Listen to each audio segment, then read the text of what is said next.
What if vaccines really could cause autism? How would we know? What would it look like? What if a large group actually made a point in one country? Well, that's what's happened in Israel. Welcome to the new hepatitis B vaccine, Sci-B, that dropped in Israel. This is a shocking story. האם חיסון נגד צהבת שניתן בתחילת העשור פגע בתינוקות? כך לפחות טוענים 8,000 הורים לילדים בעלי קשיי התפתחות העומדים מאחורי קבוצת פייסבוק החיסון הפגום הפטיטיס B. לטענתם החיסון שניתן לילדיהם עם לידתם לא עומד בדרישות התקן הבינלאומי ולא עבר בדיקות קליניות מספקות, דבר שהוביל לפגיעה בילדים. עכשיו הם מגישים תביעה ייצוגית וטוענים משרד הבריאות והחברה אחראים למצב. נועה ברק פגשה אותה מן הכתבתה. לא? נוצה. אתה תשב לך בלול ותטיל ביצה. הלידה הייתה מדהימה. נולד, שם אותו עליי, חיבוק ענק של אמא, התרגשות אדירה. ביום שיצאנו הביתה, החזקתי אותו על הידיים שלי, והוא נרדם. משהו כמו חצי שעה אחרי האוכל, לא, הסתכלתי עליו, כי כל הזמן הסתכלתי, אבל ממש כיף, היה תינוק מהמם. ופתאום ראיתי שהוא כחול, זאת אומרת, השפתיים שלו ממש בצבע כחול, הוא לא שם. הוא לא היה כלום, זאת אומרת, כבר הכחול והכל התשתש והוא היה שמות והבנתי שילד לא שם וצרחתי לו. דניאל, בנה של יעל, מובהל לבית החולים כשהוא בן 3 ימים בלבד. אבל גם שם לא יודעים להגיד לה מה קרה לו. כמו סמרטוט. סמרטוט, אין לי הגדרה אחרת. הוא היה כמו סמרטוט. ואחיות בבית החולים אמרו לי, ככה זה תינוק. ככה זה תינוק? ככה זה תינוק. כשאני שאלתי למה הילד שלי ככה, למה הוא לא בוכה, למה הוא תלוי לי ככה, שאלתי את אחת מה, ככה זה תינוק, את אמא חדשה, את לא מבינה, הם ככה, מה את רוצה שירקוד לך ריקודי בטן? עד גיל 0.5 שנה דניאל מאושפז כמה פעמים בבית החולים. אחרי שהרופאים לא יודעים להסביר מה יש לו, יעל יוצאת במסע חיפושים עצמאי. רציתי למצוא אולי עוד אימא שקרא לילד שלה את אותו דבר. שהוא הכחיל ושהוא אושפז ושהוא היה מקחיל מתוך שינה ושהוא היה אפאתי ונורא רציתי לראות אם יש עוד ילדים כאלה, אם זה משהו שחוזר על עצמו. אני הייתי בעבודה, אני זוכר שאשתי התקשרה אליי, בוכה, אמרת, אני לא יודעת מה קרה. הוא עוד פעם יש לו סוג של כאבי בטן כאלה, אבל הרופא אמר, עזבי את הכל ורוצי למיון. פתאום סיפרו לנו, לי יש אפילפסיה. אנחנו מגיעים ל30 התקפים ביום, מתקשרים לרופאים ושולחים אס-אמסים ועוד סרטונים, ולהגיד לך משהו, גם הרופאים לא יודעים כבר מה לעשות. טוב, ננסה את התרופה הזאת, וננסה את התרופה הזאת, וננסה את התרופה הזאת. כבר חסרי אונים, לא יודעים מה לעשות עם הילד.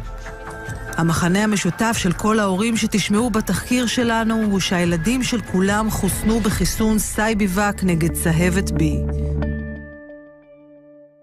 My belt buckle? What belt buckle? Well, I mean, that's just a shocking story out of Israel. 8,000 children all fell ill based on this new hepatitis B vaccine that has now been recalled in Israel. And I think one of the interesting things about this story to me is how this looked exactly like the description parents were giving of the MMR vaccine or the DTaP vaccine when they were talking about autism as they travel the country with vaxxed.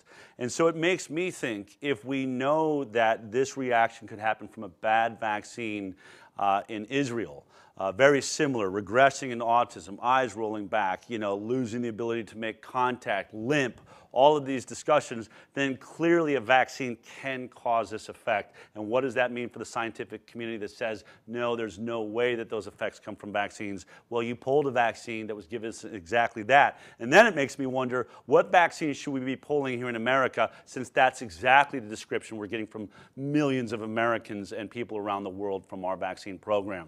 I want to get deeper into this, and this is on an issue. I'm so caught up in America and traveling all over the country that there's people that have really been looking at Israel in a deeper way and have a better understanding of this. And there's no one better than Dr. Toni Bark. If you don't know who she is, then maybe you've seen her around like this.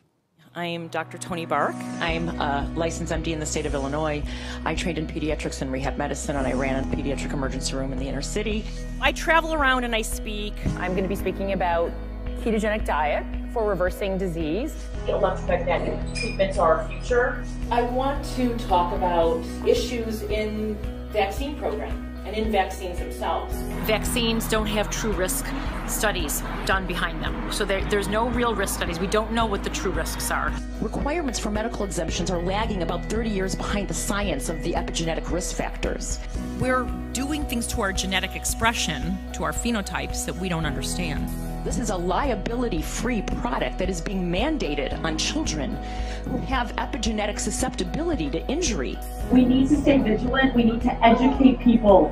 What is going on? That everyone has cancer and immunosuppression. Yeah. Why? Vaccines are not safe and effective for everyone. Thank you for showing up. All we have is truth and foot soldiers on the ground. So stay with it. Well, Dr. Toni Bark, you are a force to be reckoned with. I get the opportunity to speak with you on occasion as we show up at state capitals. We were just in Maine together just a week ago. You're one of the best there is. And really, I just want to say thank you because I think it's really hard for doctors. I don't think doctors naturally feel comfortable speaking in public or challenging the system. And being, I think, eloquent enough or able to really come up with a language when you get these hard questions that come at you. You have a very special talent. Not only are you a brilliant doctor, you're an amazing speaker, and we're so lucky to have you out there in this movement. Of course, I mean, you've saved so many children just in courtrooms that are involved in these cases where one parent is trying to vaccinate and the other one isn't. But let's talk about this issue in Israel. Yeah. You spent some time in Israel. Yeah, I lived in Israel years ago. I haven't spent time. Well, I was in Israel actually this past summer. I didn't know about what was going on. I was there for other reasons, more just travel and enjoyable. My son was there.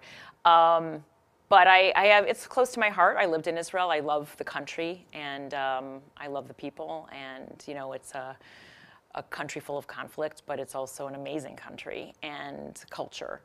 But this was very disturbing for me, and that's why I got involved and wanted to hear about it with one of the actual politicians who's involved exposing it. And then recently I've been in email and actually spoke with one of the reporters who broke the story.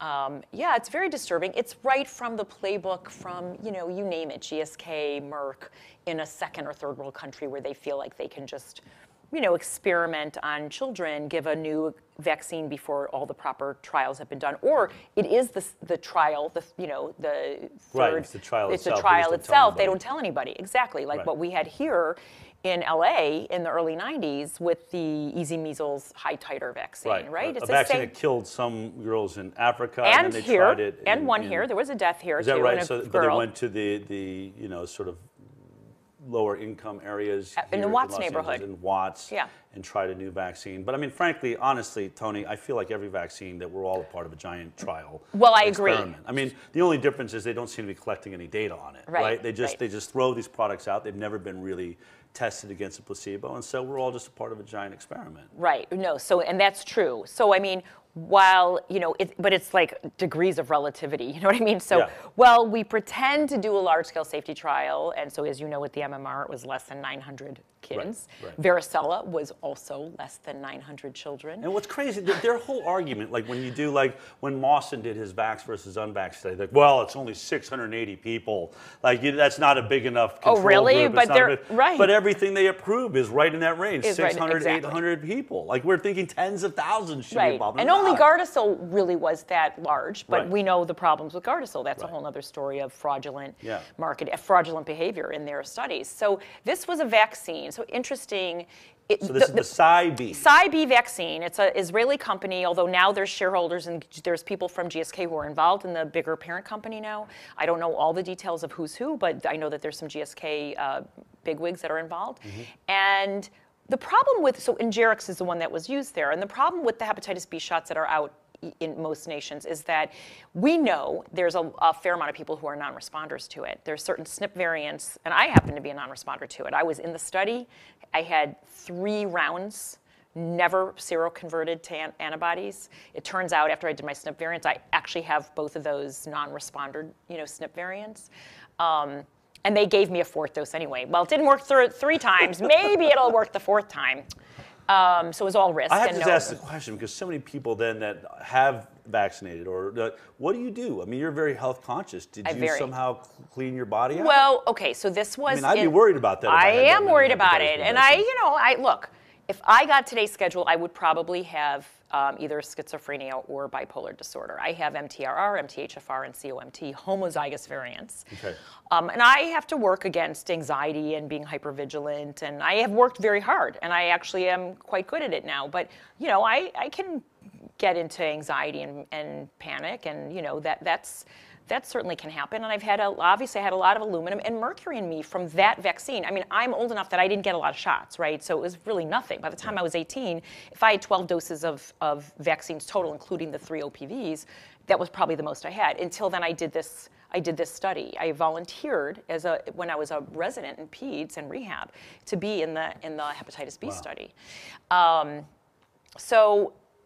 There's, and I actually had panic disorder after that, to be honest. I mean, I had just moved, right after that, I moved to Israel, and I had some anxiety and panic that I really had to deal with. So who knows if it's related? I'll never know. Right. But I got a huge amount of aluminum and mercury in me from that vaccine. Yeah. But the reason that they created and wanted to work on another vaccine is that I've been told that in those initial studies, there were some studies where only 53% of the population they were testing on were seroconverting. So we know that from an efficacy, and when we say efficacy, we don't mean, we went out and saw, did hepatitis B rates drop? It has nothing to do with hepatitis B rates dropping. We don't have a problem with hepatitis B in newborns in this country. Right. Only in very small populations, and those numbers haven't changed. But the efficacy, the term efficacy and effectiveness in vaccines, that's a surrogate endpoint term, right? So they're allowed to make that term, use that term if they see antibody seroconversion.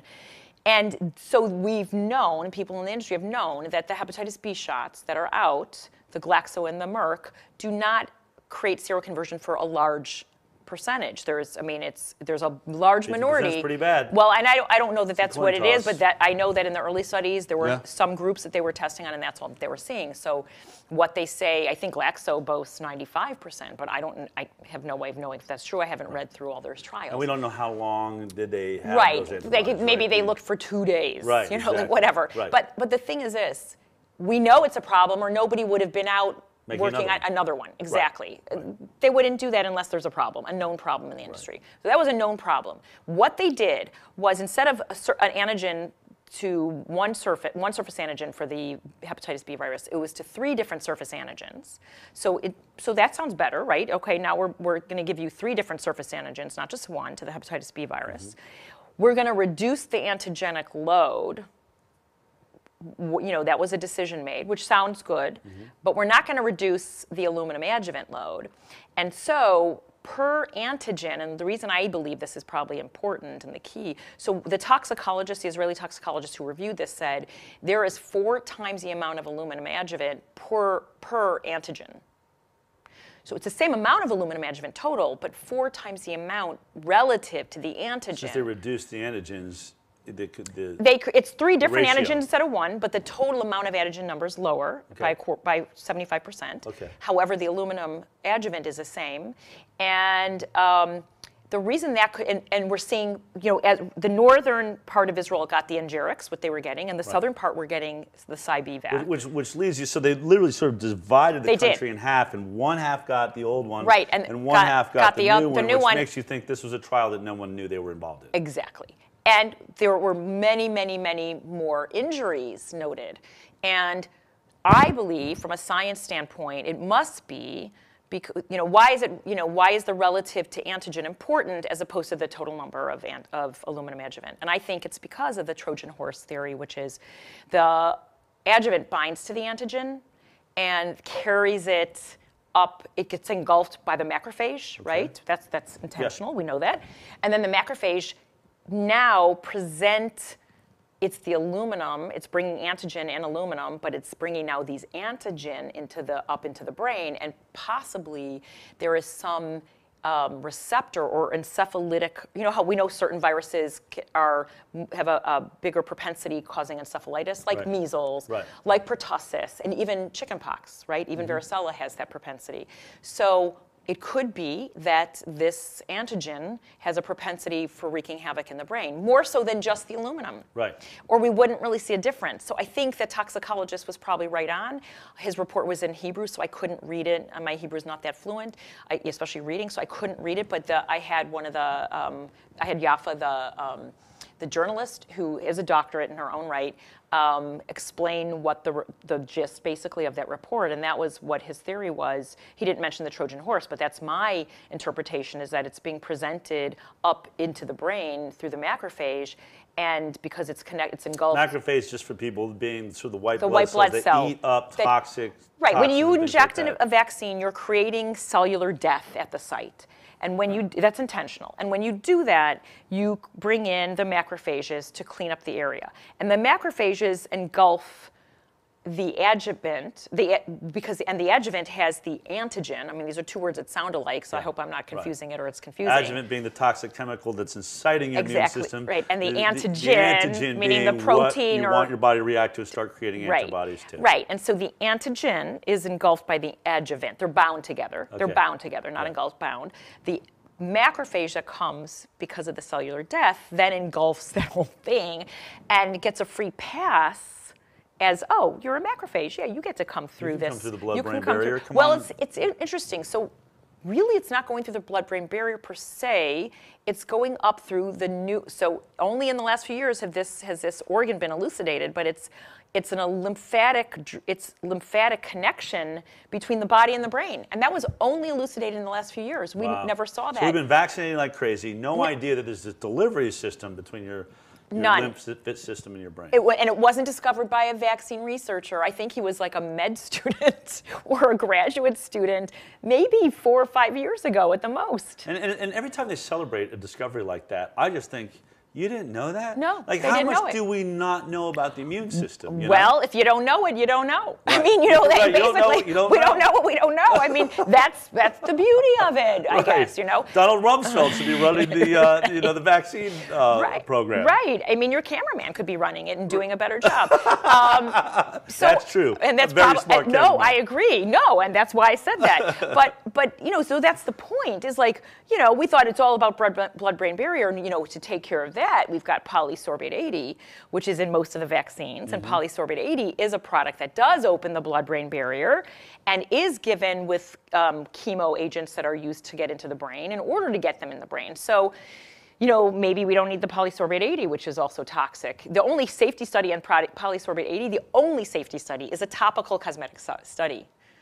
It's sort of like the aluminum. The only one was eating it. We've never injected it. I mean, these are the types of things. Right. Every time I hear a Gayle King or one of these reporters or news anchors saying, don't they understand the science? Yes. Yeah, we do better than you do, Gayle. That's what's so incredibly terrifying is we understand it. We understand the science better than you. Much easier to be like Gayle King and just not understand it at all and say my doctor knows best. Much easier to live the neomycin, on that blue pill perspective. So neomycin, which was the placebo for the varicella study, which is very hard to find. I mean, even on the end, like you don't really get to see the data. I had to get a lot of help to pull up that. I didn't need to FOIA it. Like with the MMR, you guys had to FOIA, but you know, it was a hard dig, right?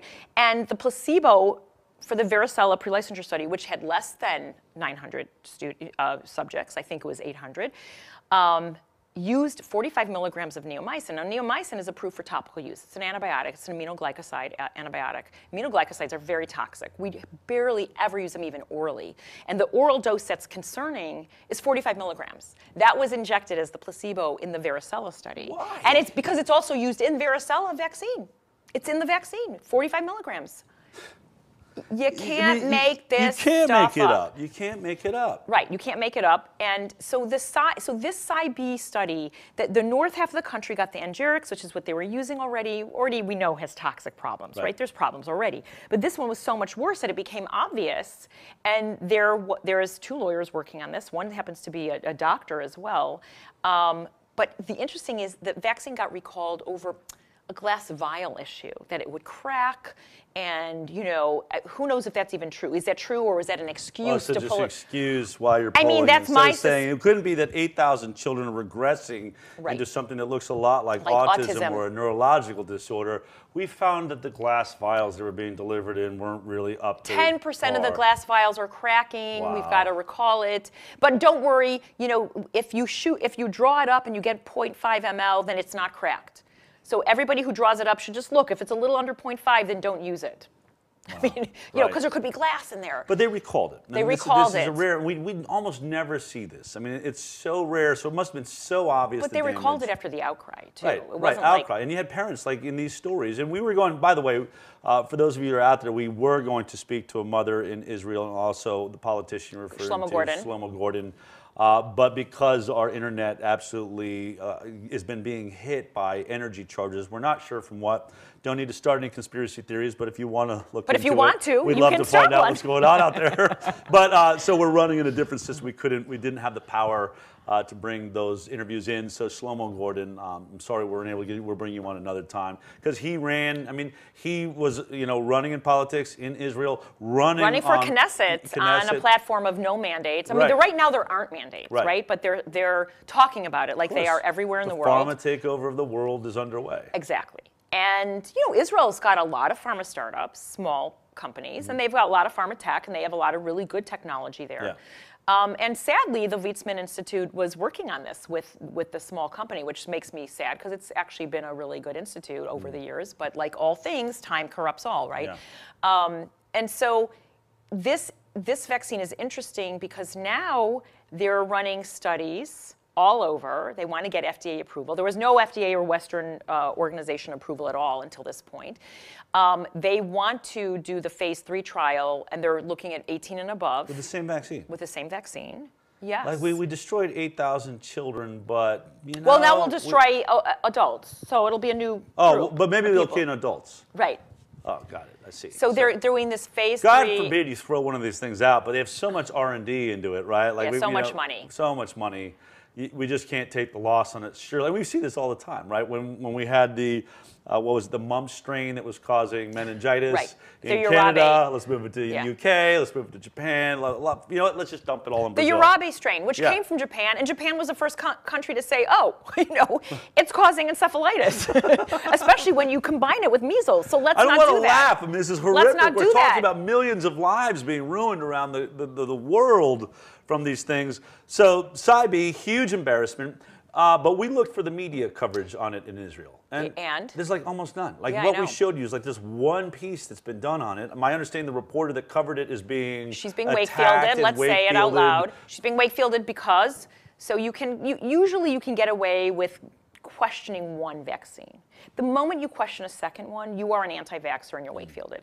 So she started looking into the Gardasil vaccine and the fraud. Okay. So then that was enough for them. Which happens to you. Once you look into one vaccine, like I did the MMR vaccine, you usually look into another one. You kind of go, well, if that's the case, then what did they do over here? All these parents are saying something similar about this one. Let's look at that one. Right. And how then do you stop yourself? Right. No, I know. It's a rabbit hole. Everybody who knows, you start, uncovering this. You're turning over a stone, and every time you pick up something, there's some ugly worms there. Yes. Yeah. Exactly.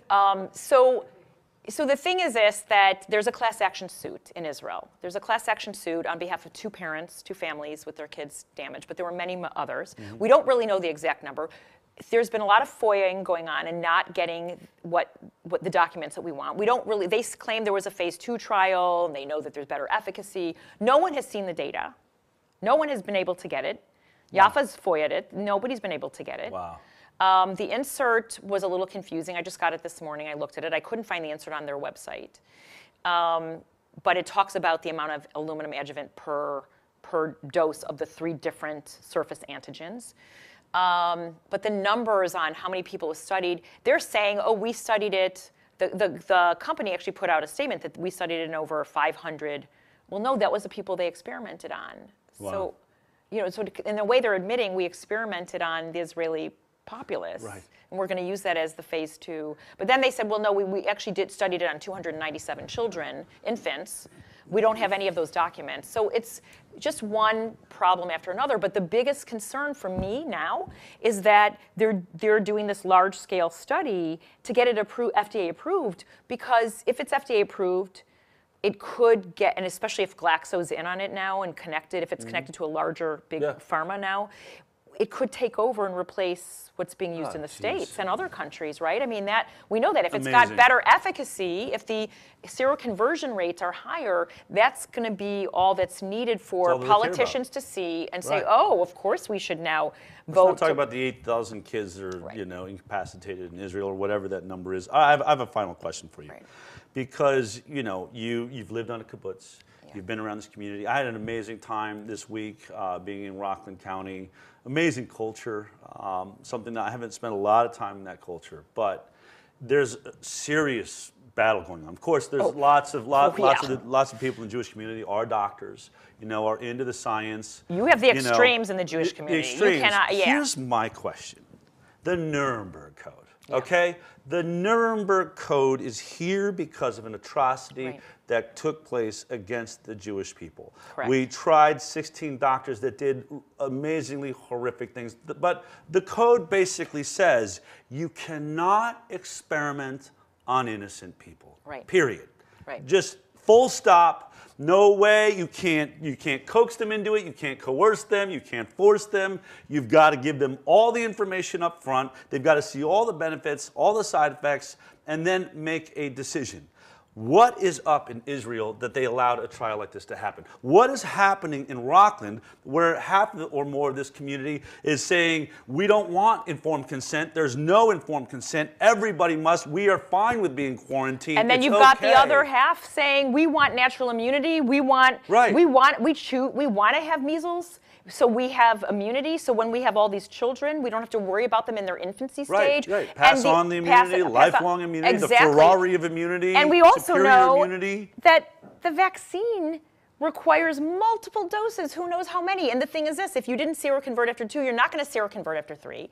And if you lose one of those that wanes after 7 years, it's going to wane after that next one. It's ongoing. It's kind of like the pertussis where you're ever going to be susceptible for many people who get that shot. So we're at a battle now where you've got the kind of the purists, which are in many cases the ultra-Orthodox, but also kind of like the eco-kosher crowd. They weren't the only ones there. No, I know. The eco-kosher crowd and the secular Jews who understand the science. And then you've got a lot of what I would call the liberal modern Orthodox and just the liberal Jews who really fall in line with the Democrats and don't bother to look further than the sound bites and are buying into the fear-mongering and that science, quote unquote, the doctors know better, the CDC knows better, pharmaceutical companies must know a lot. And it's like just this ultimate respect for the pharmaceutical industry because they're saving lives and they just don't question deeper. So it's but divided. You're talking about a culture that literally questions everything. I know. Like they're taught to question their own That God is how as you children. study They're taught Talmud. to ask questions and debate. I just don't understand it. And how mentioned in Nuremberg Code, they don't go, you would expect be like, yeah, that's something we should Well, look really at think Stanley about. Plotkin. I know, Plotkin, off it. I mean, Dory Reese. I know. I mean, Plotkin admittedly experimented on orphans, children born to women in prison, He wrote the letter, we should be experimenting on handicapped people because they can't contribute to society. When they were thinking of like giving up on the practice. He put in a final letter. I just want to give one more shout out for how awesome it is to be He basically copied it right from the Germans, from the Nazis. Right? I mean, it was like, he even said, I know this could sound like a Nazi ideology. Yeah, damn straight it does. Totally. Yeah, it does. Glad you brought that up, because, didn't want to look like I was overstating the fact. Because it is Nazi ideology, and then over 1 million people in the Belgian Congo. He had to think about it for a second. I think he was adding up the hundreds of thousands, but yes, over 1 million. It was over 1 million, yeah. So, I mean, what? What? And how do we have this? Okay, we're not going to force you in California to get vaccinated. You just won't be able to get an education or work or get on a plane or wherever it's going to go to, right? Yeah. Without, there's informed consent. You can refuse. You just can't go out in society, right? So this is a huge issue. It's going to, we haven't seen the worst of it. We haven't seen it come to its head yet. Yep. I mean, this is going to get worse before it gets better. Absolutely. Well, especially because I think we've driven it to a head. Like, we've made this a problem. It would have been a really smooth transition into just, Removal of all, and here's what I really believe is happening. Oh, I know what you're going to say, baby. Yeah. Remove the Removal of exemptions to roll out the adult That's mandates. right, because every self-respecting adult, it's why you put kids that are 18 years old into the military and not, 35 and 40-year-olds. When you say charge that bunker, 4-year-olds are going to say, are you kidding me? Yeah, really? Same thing with vaccines. Right. Vaccinate that baby, they could die. Right. Vaccinate you. What? I don't need it. I haven't had a vaccine in 20 years. I'm doing just fine. I work out every day. I eat good food. I haven't been sick once in 10 years. Why would I possibly need that vaccine? Where's that exemption? There was something about exemptions, right? Let me get that exemption. Oh my God, it's gone. What happened to it? You let it go. You went to sleep. You slept through it. You slept through all of us screaming and yelling, thinking we were crazy. You were asleep at the wheel, and now you're crashing. Right. That's it. That's what's happening. Yeah. And it's not just about making it. So that's a huge market. They'll triple, quadruple their billions every year. Yeah. But they're also going to make so much more money selling biologics for autoimmune diseases. Right. Oh my God. Yeah. The amount of autoimmune diseases will skyrocket. I mean, they're already skyrocketing, but they'll be beyond the amount of money made on everyone's going to have an autoimmune disease. The amount of money made on biologics, these expensive drugs that they inject weekly or monthly for autoimmune disease, it could be $20,000 an injection. Oh my God! I mean, that's the big money. Oh yeah. Injection? Oh yeah. The prices go down as they've been out for a while, but these injections for rheumatoid arthritis and some of these other serious autoimmune diseases are very expensive, and the premiums go up, and everybody's paying for them, and that is huge money. They're going to make a lot of money because if they expand the market, the biggest market right now, expanding market in their marketing material is pregnant women. Mm-hmm. They want to start adding more and more vaccines to pregnancy, saying this is how you're going to increase immunity. And by the way, then you'll just never there will be no regression from the vaccine. There's no uncontrolled. There's nothing to regress There's no controlled, right. Well, there's also, so the whole reason, I sat next to Mary Holland when we were listening to Brian Hooker talk about the Simpson-Wood trial when they got the FOIA. And he said, they said they can't make it go away. The earlier the exposure to mercury, the greater the risk of autism. And then they removed mercury from many of the childhood vaccines. But in that same meeting, they said, let's now promote, thimerosal-laden flu shots. They said flu shots, but we know what happens to pregnant women. And Mary looked at me and said, why would they do that? I said, Mary, it's to get rid of the regression. So babies come out problematic. They come out with the issue. They know the earlier the exposure to mercury, the bigger the risk. That's in the CDC's own documents, right? And in the same breath, they say, so now let's start recommending flu shots for all pregnant women. They don't want a control group. That's why if there's no non-GMO eaters, there's no control group there either, right? You can't say the organic people eating organic food are healthier. Because it's contaminating everything. There's no control group. You have to have a control group. It's such an important time. Do you feel, you must feel like I do. We're called into this time. Everyone out there. I was just talking to, I did a phone call symposium this morning with chiropractors. I said, now's the time or never. Oh, yeah. I think we're going to win this. I actually do think we're going to win this. Well, truth is on our side. Truth is on our side. Right. Throughout history, it always wins. And one of the things I've said to people, they're like, but it looks so bad. It's like, our history books are filled with stories where it looked really bad. That's how history is made. We don't hear about the easy battle. We hear about the ones where Washington's outnumbered. Everyone's feet are falling off because they're freezing to death. They're starving. And yet they win. Right. That's inside of us. There's something about history. It's only made that way. If it's not painful, it's not good history. Exactly. So it's our time. Well, it's a calling. And, there's been uprisings all the time. Look back on history. And sad to say, it might take a violent uprising. I don't know what it's going to take. I think what it will take, and this will be a form of violent uprising, is that the adult mandates go through. There's enough adults dying and becoming obviously seriously ill, and now they're not infants. They can talk about how, oh my God, I've had this horrible headache. I don't feel normal. Right, ever since, right? So there's going to be a lot more injured and killed. And that's what it's going to take when 1 out of 2 people are injured or killed, when police, when judges, when lawyers all have experienced it firsthand. That's what it's going to take. Because it's all that or a violent uprising. I also think you're going to have a huge amount of people that go, no, over my dead body, are you going to inject me with things I don't need? And I think that's when this movement will, triple. Yes, I agree. But the one thing I give to the industry is that they have amazing marketing PR strategies. They do. Let's make it socially unacceptable to say no to a vaccine. That's what they've done. Let's make it completely socially unacceptable. Worse than being a murderer. Yeah. Worse than being a murderer, right? Let's do that. Let's just do whatever it takes to make it socially unacceptable to want natural immunity. Make people think you're crazy because you want full natural immunity that's lifelong. Yeah. Right? Yep, I think that's brilliant. Yeah, no, I mean, they're it's great. brilliant. They're the best marketers in the world. However, I think we're really starting to mess with them, and I feel really good about it. I feel like the media is shifting. I feel like it's getting a little more porous than it's ever been before. It's not just these straight up anti-vaccine statements. We're not being edited as much. It's moving. I think it's moving. I think it comes in waves. I think forward 2 steps forward, 1 backward. I mean, there are people waking up. People get injured. I mean, people. I was just in a case. I've been in cases where the judges kind of know what's going on. They've seen it. Or lawyers. Lawyers are familiar with it because they've represented people that were injured in the vaccine court. So there are more and more people where it's touching them personally. And I know it's a lot of work to educate one courtroom at a time, but it's happening. Yep. And we're seeing experts getting their, deposition sealed because it's so damning for them. Yeah. Yeah, you guys and are conceding, out there. And so these experts. There's not going to be experts on the other side who will be willing. They're not going to even be deposed. They're Right. not going to agree because they can't do it. There's too many lawyers that know what's going on that know how to I depose wish we these could tell. people. I mean, we know about depositions that are happening that the world will never know about. Right. Where they get so terrified they won't even get on the stand. And Right. there's plotkins happening Right. more often than anyone knows. And they right get now. sealed. And every one of them loses. They cannot stand up because their science doesn't hold up. They don't know what they're talking about. Right. I mean, the courtroom. Yeah. I see the courtroom as the place that we actually can have the debate because we're allowed to present. They try to badmouth and they say that I'm not really an expert. Well, I just had another case this week declared in the courtroom on this, it's in the records. They conceded that I'm an expert in adversomics and they even said vaccines. I just say adversomics. But I mean, they're attacking people who do what we do to discredit them. That's what they've got on their side, and they've got a huge PR machine to do it with. But slowly, there is, and that's for all you Israeli watchers, liat.